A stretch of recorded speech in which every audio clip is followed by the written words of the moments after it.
Hello, everyone. I'm thrilled to welcome you all to the final session of our webinar cycle, Franco-American Thursday, ahead of the midterms.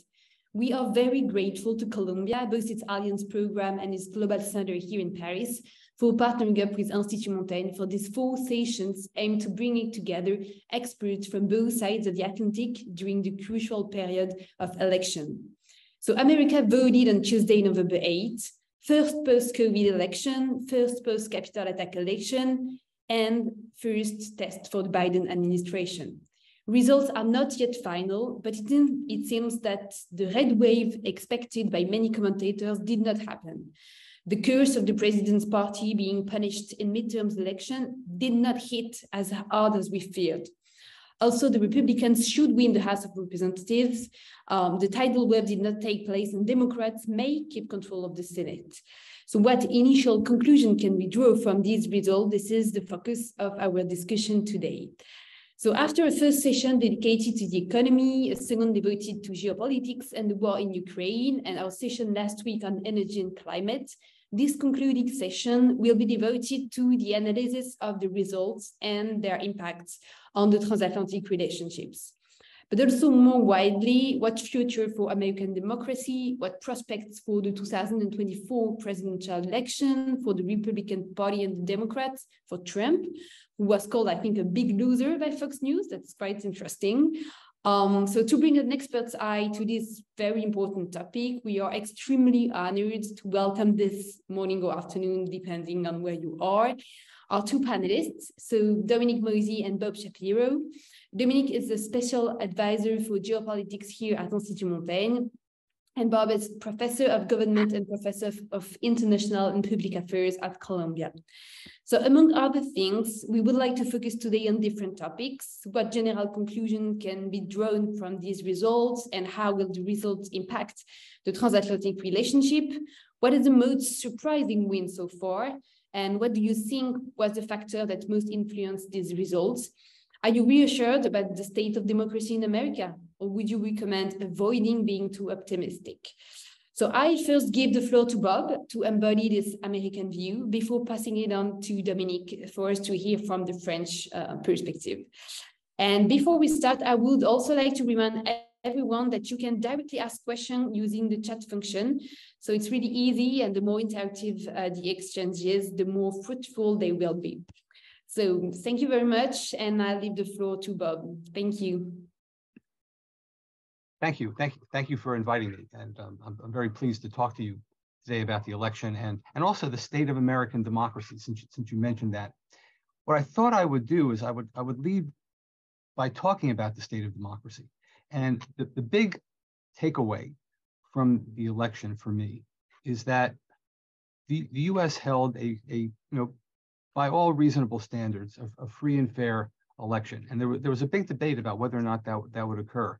There have always been questions about voter suppression and voter fraud. That's been a lively topic of debate. And there were all kinds of worries about the whole election period, and especially election day, would be fraught with instances reported in the press of voter suppression and claims by Republicans, particularly Trump supporters and candidates, of vote fraud. But we really had none of that, or surprisingly little of that. So for one, the U.S. Passed muster in terms of the state of American democracy, at least for this election thus far. We're waiting to see if there are any further challenges that come out, in that regard. And it was also highlighted by Congressman Tim Ryan when he gave his concession speech. He basically said, "I have the great privilege of conceding to my opponent, J.D. Vance," and he made the point that in a democracy, the candidate who loses the election graciously concedes, and there's a peaceful transition of office. And I think that really sent a very positive signal about the election, and also sent a strong message of criticism to the Republicans, and particularly Trump supporters. So for one, it was a good day for the American democracy, and I think that bodes well for U.S. transatlantic relationships and French-U.S. relations in terms of questions about the status of American democracy. So that was good. That was good news in that respect. The second piece of good news is that the election even if the Democrats wind up losing, additional seats in the House, and the Republicans' margin of victory is actually greater than expected, it hasn't weakened Joe Biden's stature as president of the United States. That is, he still holds authority and influence with regard to reflections of the United States in the transatlantic alliance, and also with regard to French-U.S. bilateral relations.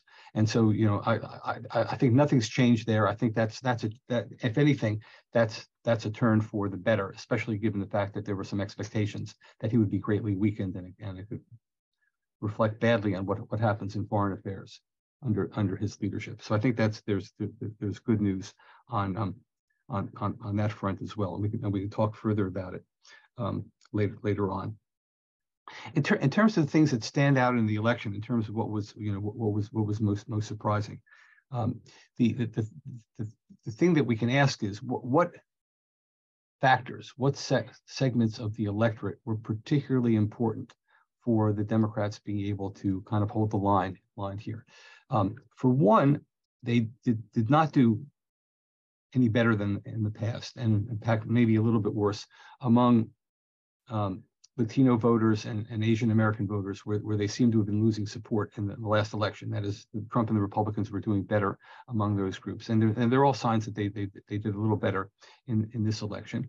Also, the Republicans have been able to strengthen their support among white voters, particularly, well, what's referred to as white working class voters, but actually these are white voters without college degrees, and it looks like they've been able to even increase their support among that particular group. One statistic I looked up was what percentage of white male voters without a college degree voted Republican, and that figure was 72%, which is really quite astounding. In terms of the segment of the electorate that came through for the Democrats, and their exit poll data to support this, are voters age 18 to 28, Generation Z voters. There's always been the expectation that new waves of young voters would benefit the Democrats, but one problem has been is that these groups haven't voted in high proportions. Well, in the current election, they voted in increasingly high proportions relative to their past performance, but in the context of voter turnout increasing among all age groups.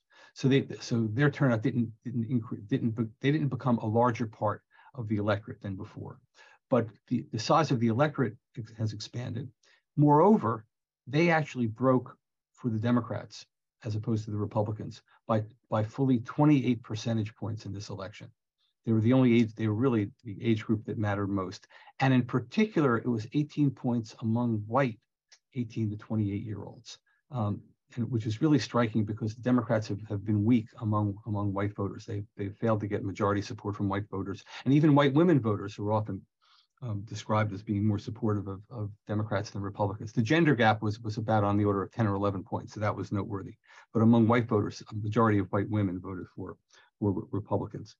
And so that age group really made a big difference here, and all the acclaim that age group has gotten thus far, and from commentators and so forth, is I think very well justified. And in terms of whether that was expected or not, there was some sense that was expected.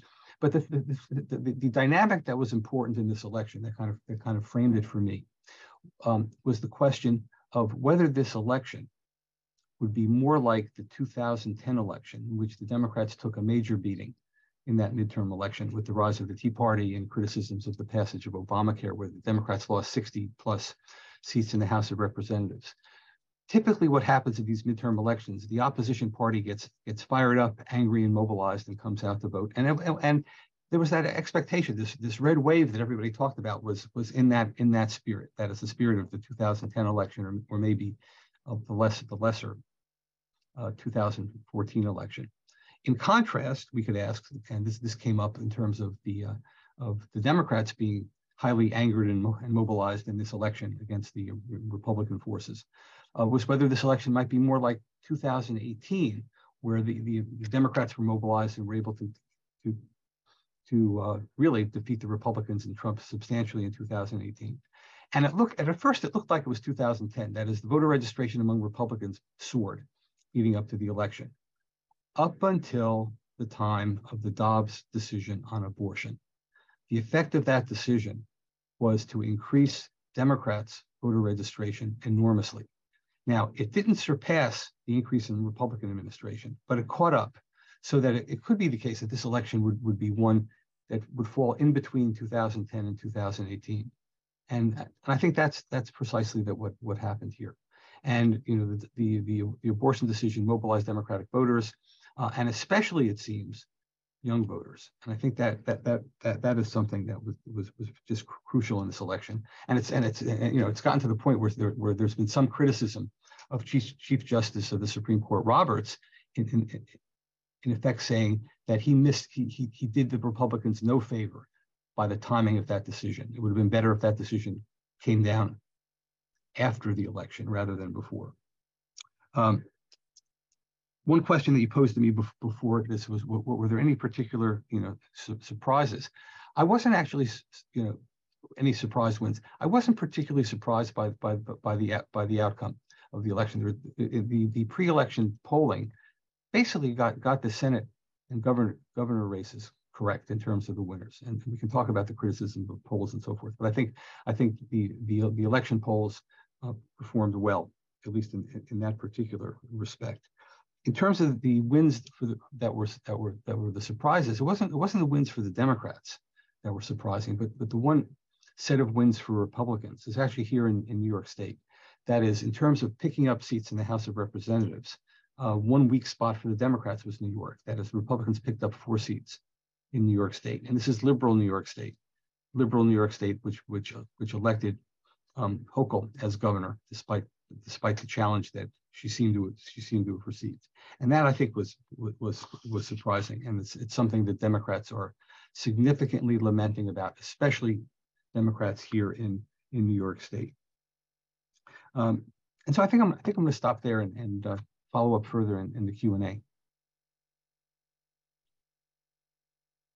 Well, thank you very much, Bob, for your enlightening presentation. Maybe now, Dominique, seen from Paris, what are your first conclusion for these still partial results, and how do you see what Bob just said?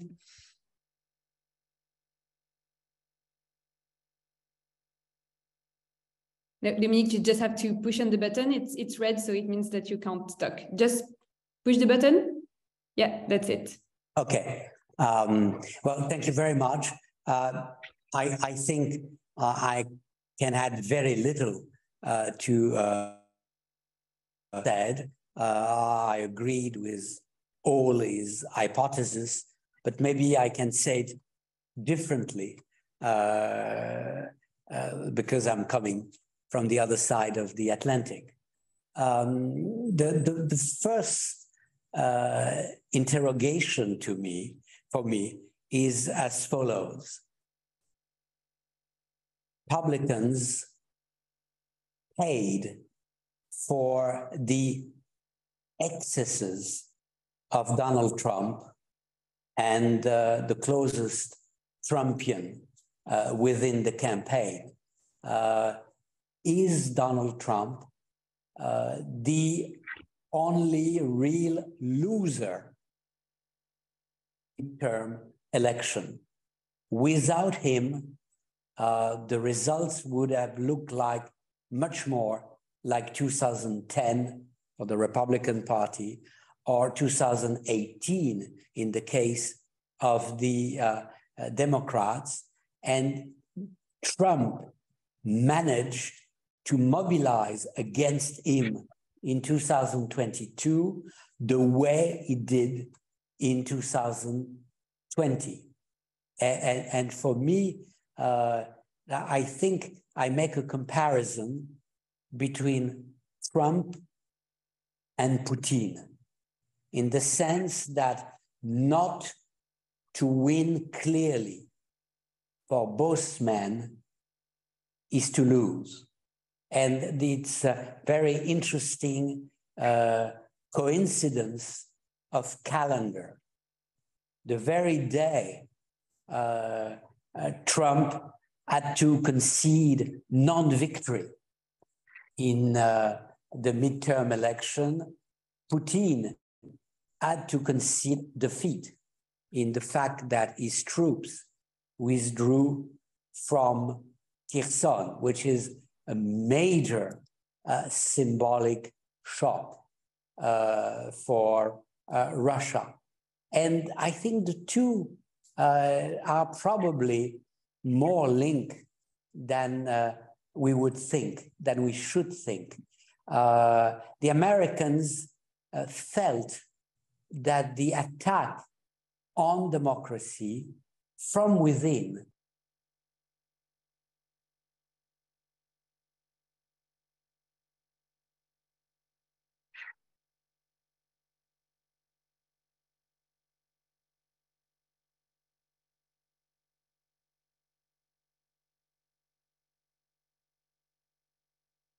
I'm afraid we lost Dominique. So maybe I'm sure he's gonna reconnect soon.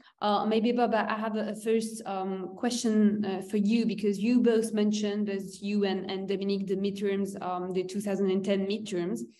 So these elections, everyone remembers. So the emergence of the Tea Party and the figure notably of Sarah Palin. So 12 years later, as the Republican Party become like a kind of new Tea Party, like as this current became like major in the party, is it your analysis today, or is it more complicated than that? Well, I think a direct line could be drawn between the Tea Party and and Trump. I mean, the party up until this recent election has become the party of Trump. That is, in terms of their positions on, well, their positions on issues have been consistently conservative, but they've taken on the additional positions that Trump has taken on things, and particularly the issues of the denial of the outcome of the 2020 election has become a mainstay of the Republican Party. It seems to be a litmus test for party supporters that they have to believe that the election outcome in 2020 was fraudulent, and Trump should now be president of the United States. So I think there's been that particular transformation in the party, and certainly in this current election, all of the major Republican candidates and the new candidates had to take the oath that they believe that about the 2020 election. So I think that's quite clear. What's not clear at the moment is how Trump's stature within the Republican Party has changed as a result of the election outcome. Normally in midterm elections, when it typically looks that the out party has a big opportunity to do very well, that election has attracted the best candidates of the out party. That is, candidate quality should be high, and as a result of that high candidate quality and also the lackluster performance of the incumbent administration, those factors should usually contribute to a major victory by the out party. In this election, what happened was the Republicans didn't get these high quality candidates. That is, and it all had to do with Trump's influence in this entire process. That is, it weakened the candidates that the parties offered, and which has had dire consequences for the party in the Senate races and in the gubernatorial races, and perhaps some of the congressional races as well. And that's something that Trump is being blamed for right now, coupled with, as was just pointed out in the previous discussion, the big win. Trump was the big loser in the election. The big winner was DeSantis, not only because Trump lost, but because DeSantis did extraordinarily well in Florida. That is, his margin of victory was much higher than expected, and then the Republicans maintained their Senate seat and also did well in the congressional elections.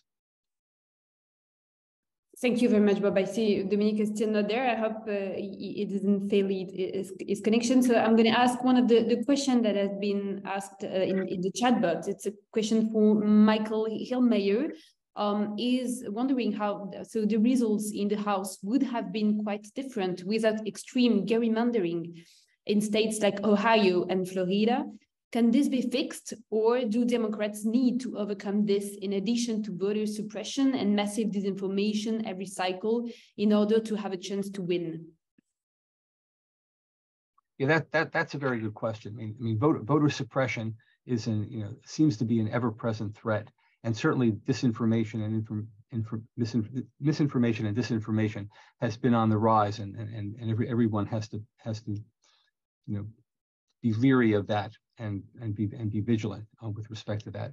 With regard to redistricting, the redistricting has been a problem for the Democrats, but you have to keep in mind the Democrats have been challenged in the Senate as well, and with regard to Senate elections, there's no question about redistricting. I think the key here is that the Democrats have not done. This is where the Democrats dropped the ball, so to speak, and this was during the Obama administration. They did not do enough to shore up their support in states so that they could maintain control of state legislatures and governorships, and that's affected the whole redistricting process in a big way. That is to the extent that gerrymandering has occurred, it's benefited Republicans in the states cited. Also, what happened was in the outcome in New York was the result of the fact that originally New York had submitted a redistricting proposal that would have been much more favorable to the Democrats, but the courts ruled against that, and the districts had to be redrawn. And the redrawn districts in New York caused all kinds of turmoil and contributed to the fact that New York lost. The Democrats lost 4 seats in New York, and so I think the question is right on target. And I think where the action is not so much in elections for Congress and the Senate, but also in elections for state legislatures. Now, the Democrats did well yesterday. They gained control of both houses in Minnesota and Michigan, which is important with regard to redistricting and drawing of the maps. But it's also important, and I just want to raise it here, with regard to what might happen in the 2024 election, where the big threat is not claims of vote fraud or stolen vote fraud, but in the 2024 election, the big question is, will the problems occur because state legislatures will take power away from voters and select the electors to the Electoral College themselves? And what bodes well here for the Democrats is that they've increased their support in state houses, but also they've also won gubernatorial elections in Michigan, Wisconsin, Minnesota, and what happens in Arizona is still up for grabs. But that could lessen the probability that state governors will certify alternative slates of electors that the state legislatures might propose, taking the power away from voters in the election. And so that's something important to be wary of as well. Thank you very much, Bob. I think we have Dominique again. Sorry, Dominique, we lost your connection for about 5 minutes. Oh my God! You can continue your speech, your introductory speech. The floor is yours. What was? Can I ask? What was the last moment you heard from me? Where was I in my reasoning when the line disappeared? Can someone tell me? You were comparing Trump and Putin. I think we were there. I was only there. Yeah. So you still have all your time, so we'll listen to you now. So I think you lost me a great deal. So the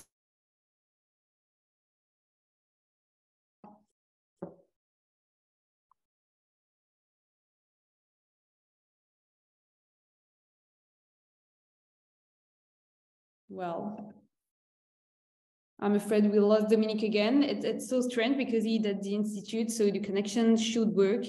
So I'm sorry, Bob, it's going to be you again. Okay, happy to talk.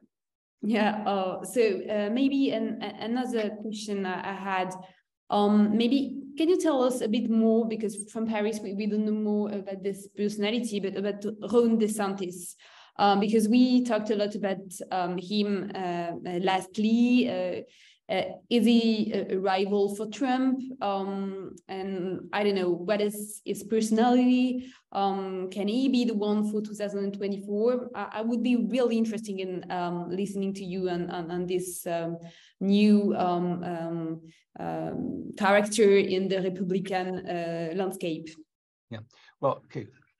So Ron DeSantis has been a very strong Republican governor in New York.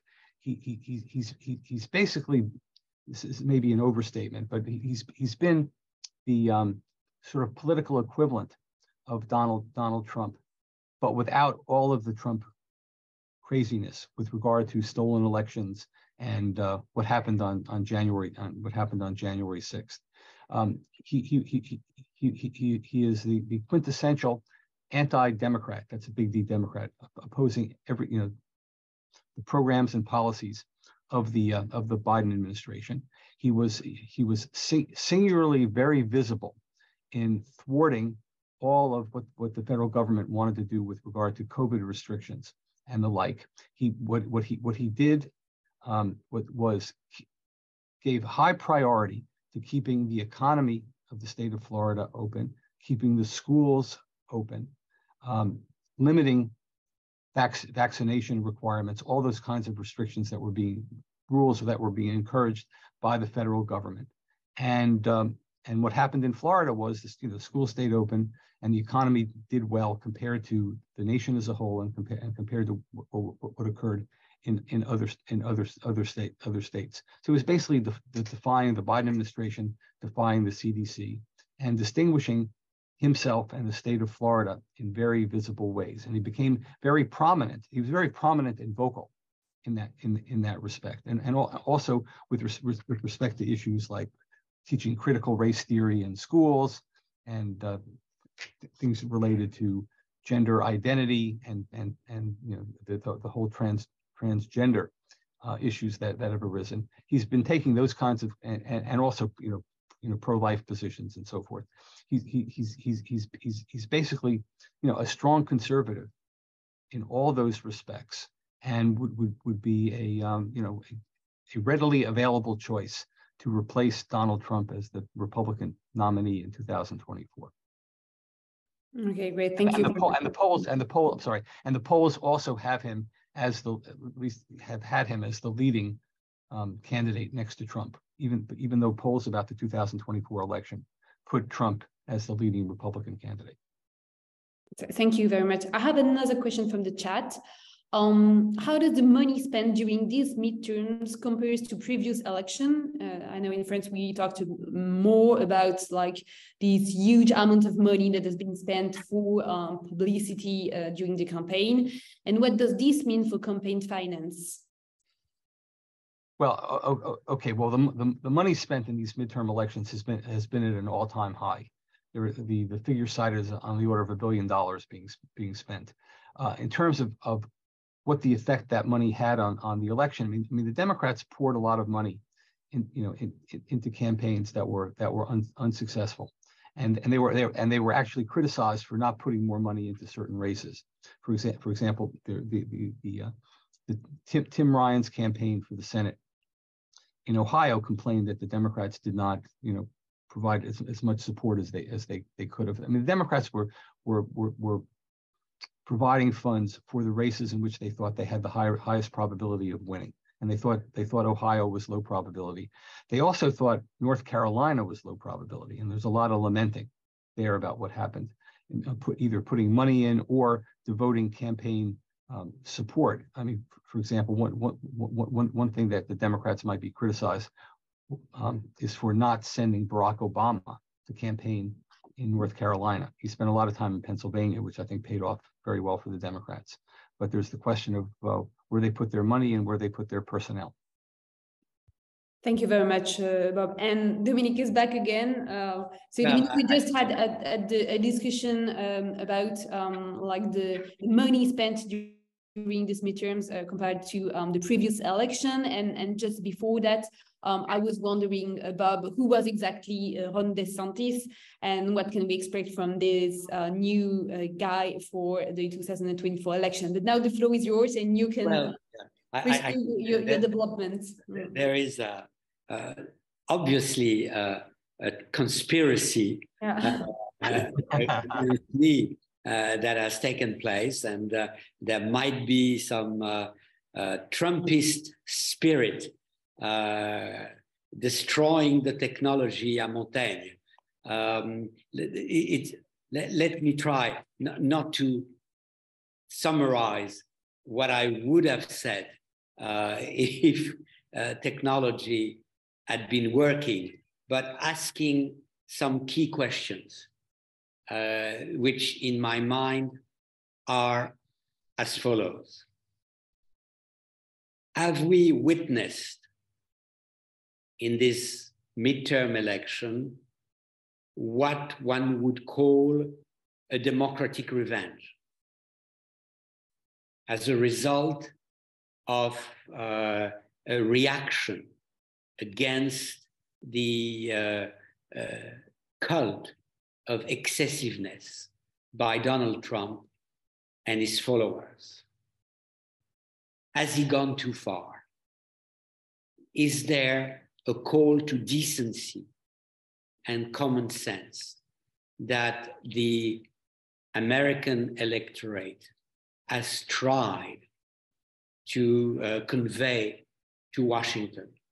So the question is as follows. Basically, people accused Joe Biden of evading the economic issues, though his results were quite good by concentrating on societal issues and more fundamentally the fate of democracy. But it could have been the right choice. It could have led to the right results. And the question for me is as follows. Nothing fails more than success. It is very often said in the English language. The result were a very good surprise for Joe Biden. But Joe Biden had a secret card, not so secret, but a card that worked extremely well in 2020 and in 2022. And that secret card was Donald Trump himself. If Donald Trump is slowly rejected by a Republican Party that growingly sees him as a machine to lose and replaced him with DeSantis, shouldn't the Democratic Party do the same revolution and decide that vis-a-vis DeSantis, Biden is not the right candidate because he will definitely look too old in 2022, DeSantis being 46 and Biden being nearly the double of that, 82. So that is the first question. Is it a revenge of democracy? And does this reaction against Trump lead the Democratic Party to agonizing reappraisal of their future leader? The second question, which I would ask as a European, is as follows. I think what we witnessed 2 days ago was good news for Zelensky in Ukraine, good news for the great majority of European leaders, and clearly bad news for Putin.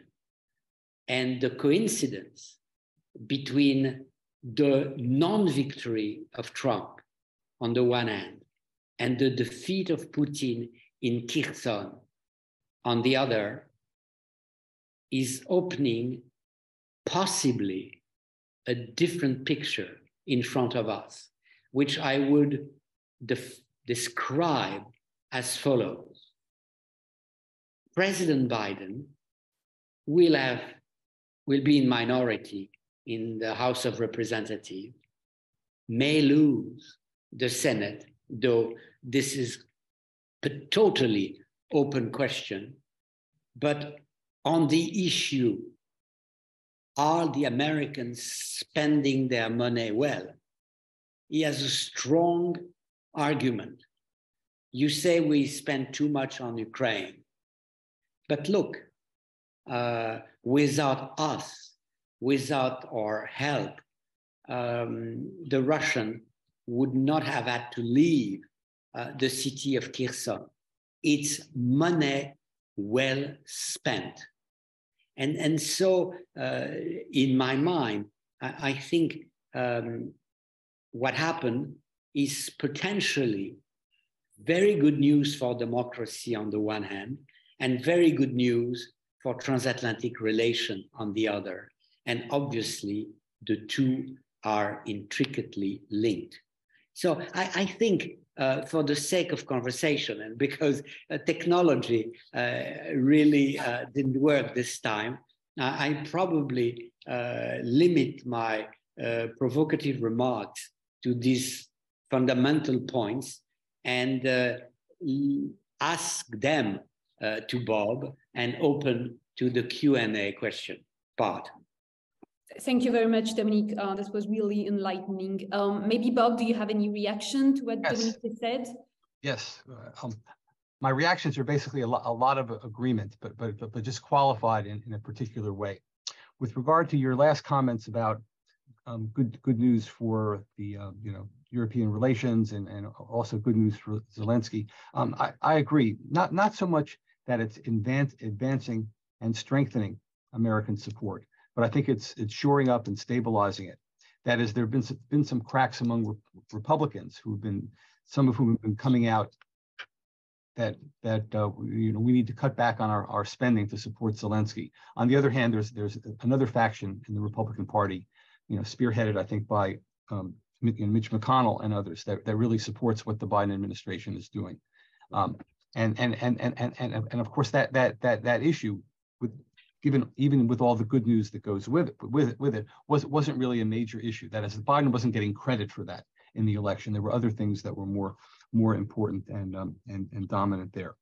Your point about Republicans having significant second thoughts about Trump and looking for someone new like DeSantis, I think that's right on point there. I think here, with regard to the Democrats rethinking in a similar fashion about that, in part it may be the Democrats, especially if DeSantis is the candidate. But I think it's really Biden himself, and Biden himself has been maintaining a posture that he's going to run in the 2024 election. That posture is contingent on Trump being the candidate. He defeated Trump in 2020, and that was before all the craziness with January 16th and the investigations and so forth, which have certainly not helped Trump and probably made him a weaker candidate as the result of that. If Trump is not the Republican candidate, I think it will be Biden who will understand that he doesn't have the best chance of defeating whoever the alternative is to Trump, but he needs to step aside for someone else. But the big issue here, the big dilemma, the big problem here for the Democrats, who is that someone else going to be? Yeah, can I jump very quickly on that? The ideal scenario for the Democrats would be a repetition of 1992. Nature abhors emptiness, and out of emptiness, someone came, like a relatively or very unknown figure, like Bill Clinton, who managed to defeat George H. Bush in this election. So the question is there Bill Clinton in 2022, 23, and where is he? For the moment, I'm like you. I have no clear vision of who that person can be. And it seems to me that I exclude from the very beginning Kamala Harris, which is a problem for the Democrats, because the natural candidate could have been the vice president herself, but it doesn't seem to be the case. Yeah, I agree completely with that. I mean, that's one scenario. The one thing that was different in 1992, though, is the Clinton emerged because early on it looked like that George H. Bush was going to be unbeatable in 1992 because of his soaring popularity rating during the first Gulf War. But what happened after that is the war became a distant memory. The economy turned sour, and Democrats had an opportunity to defeat the incumbent president, and so that makes the emergence of a candidate in a context where that candidate had a chance of defeating Bush. Part of it was the candidate himself, but the other important part was the opportunity that the context provided. The big question for the Democrats, and this is going to be playing out going forward. Will economic conditions and other factors, especially the COVID situation, improve enough by 2024 so that environment for the election will turn into one that's much more favorable for the Democrats? And it's an open question. The first possible sign today was the latest inflation report, which has led the U.S. stock markets to soar today as we're speaking. And the question is that a sign that things are going to turn in a more favorable direction for the Democrats? Thank you very much, Bob. We have actually a really long question in the chat, so I'm going to read it and ask it to both of you. So regarding New York State, I live and work in New York City, Queens and Manhattan, respectively. Over the past year, the media that I see regarding local news has been incredibly misleading. Crime and inflation have overwhelmingly dominated the local news, yet the crime statistics for the city do not show much of an increase in violent crime, if any. Anecdotally, I use the subway every day from early morning to late evening and see no differences. Inflation is high worldwide, but employment here is at record levels. For the vast majority of people, especially lower on the income scale, having a job is much more important than paying a bit more temporarily. All of that is prelude to my question. Did the overwhelmingly negative narrative around NYC lead to the surrounding congressional district, mostly wealthier white people voting from Republicans? So I guess, Bob, that's a question for you first, and maybe Dominique to complete then. Yeah, yes. I agree. I agree with that. For the most part, the crime issue, I think, has been blown up, so to speak, out of proportion. It's been significant, though.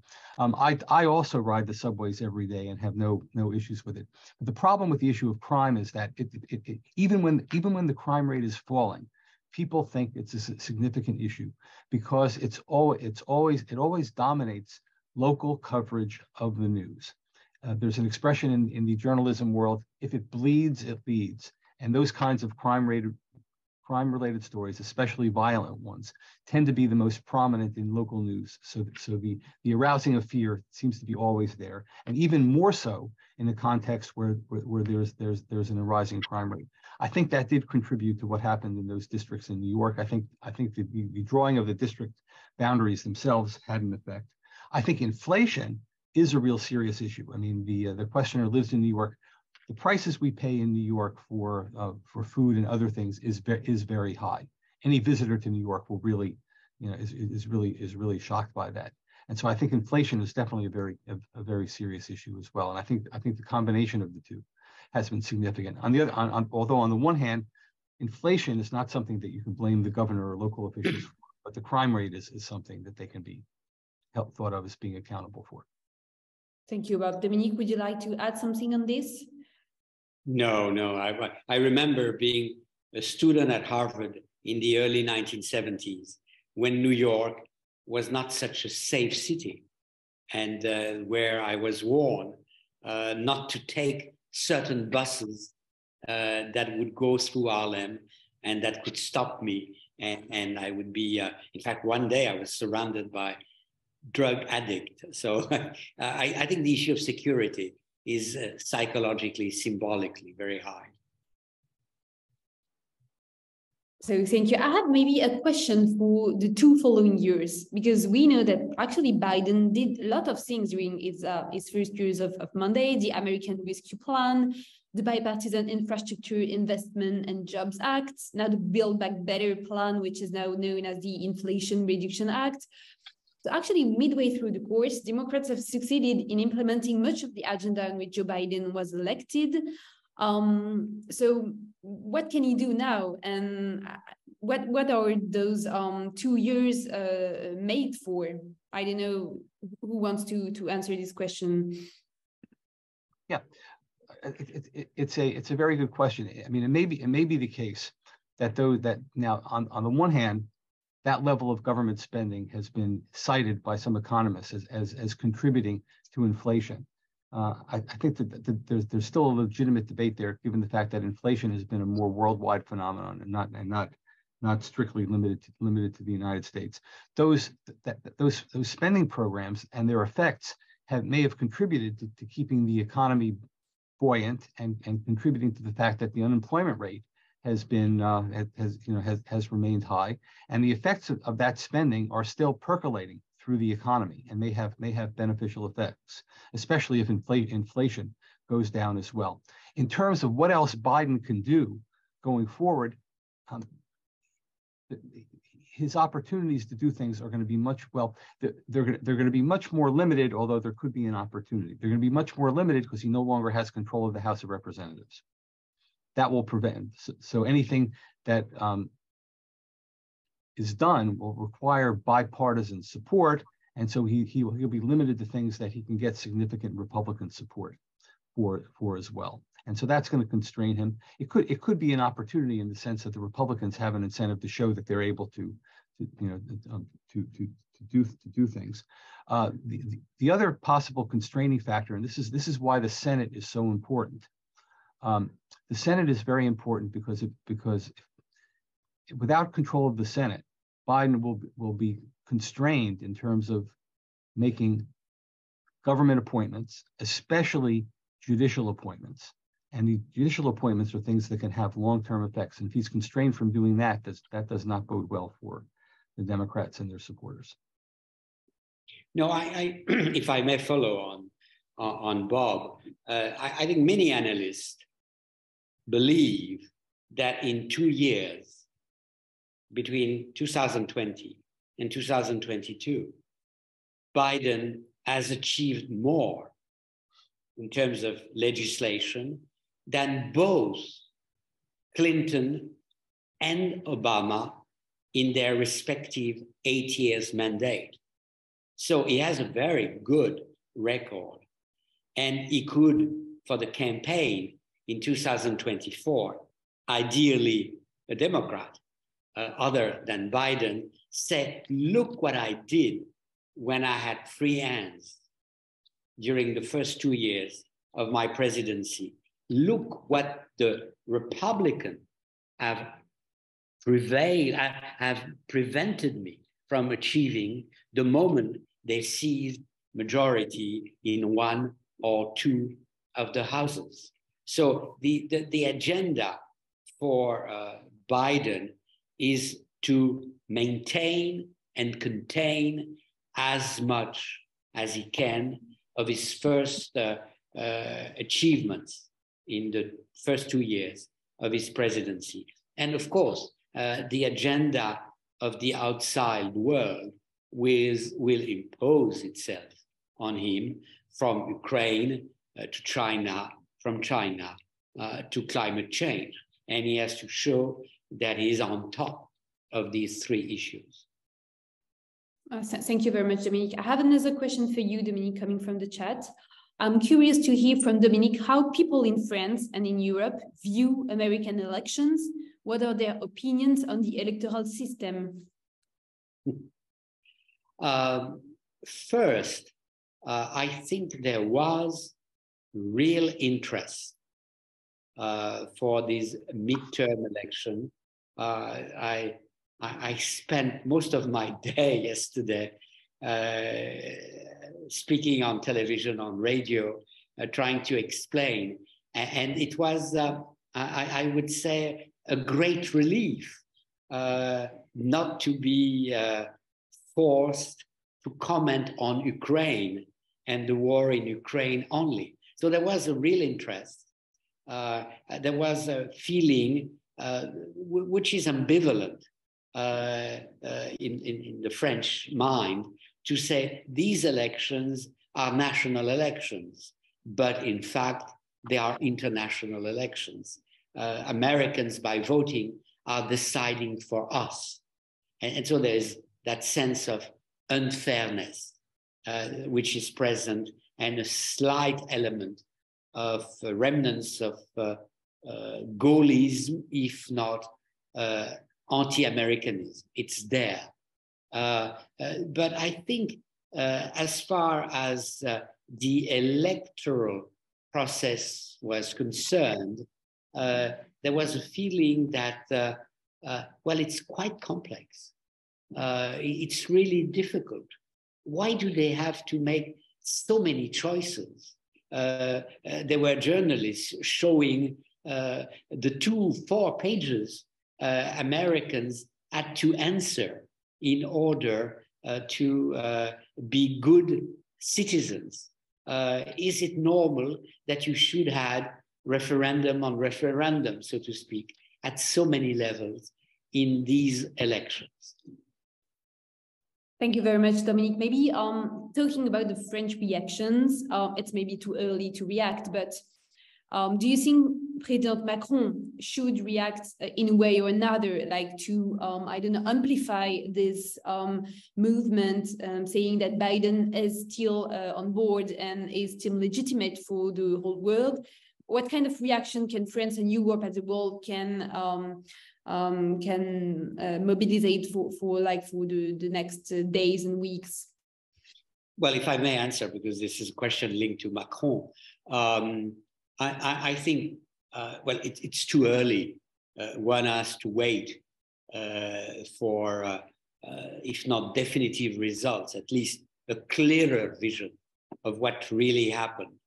But if President Macron has very early on called Benjamin Netanyahu in Israel to congratulate him for his victory and to invite him to Paris as a result of his returning to power, I think the moment the results are clearer, in my mind, President Macron should send a very warm message to President Biden to, in fact, explain that we are very pleased that he did so well in this election, that it is in the interest of the democratic community and of the Western community.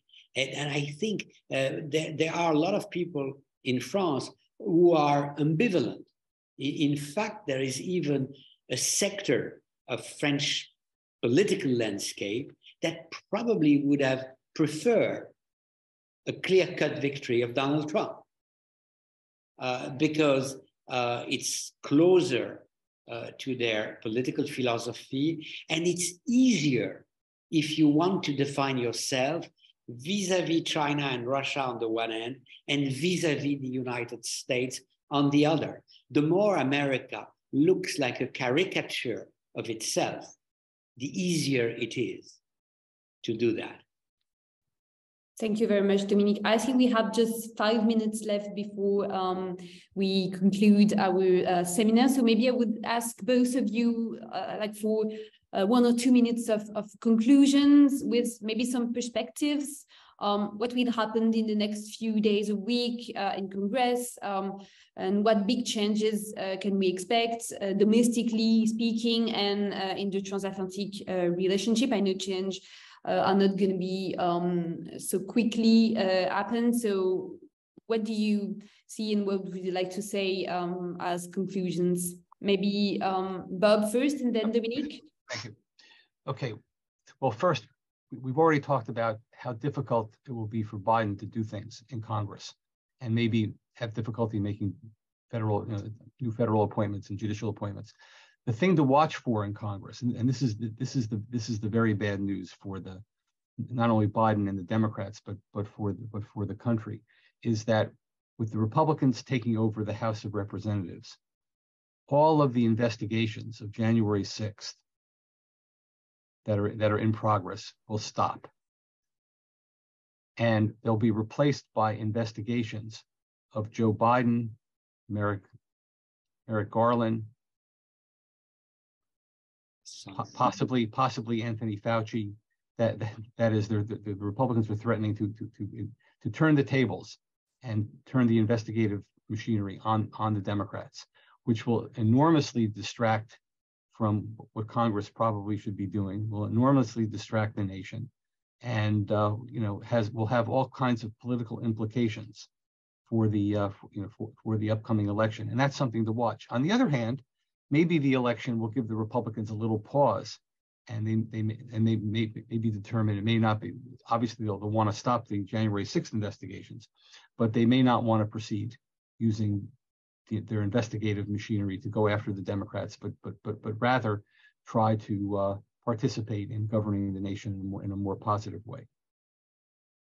Thank you, Bob. Dominique?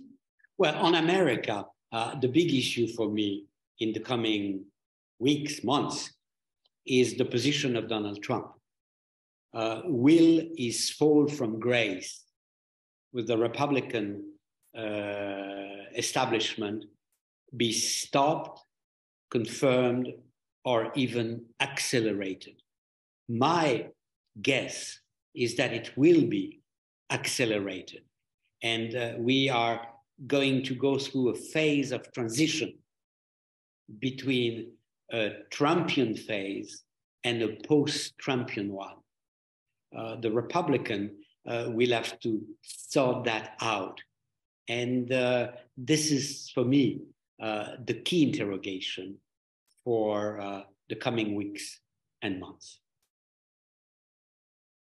Thank you very much, Dominique. And I think you were talking about Trump. He's still planning on making this big announcement on November 15th, I think. So we'll see what he has to say to us at this very moment. So we're really curious to hear more about this. And I think this is to be continued.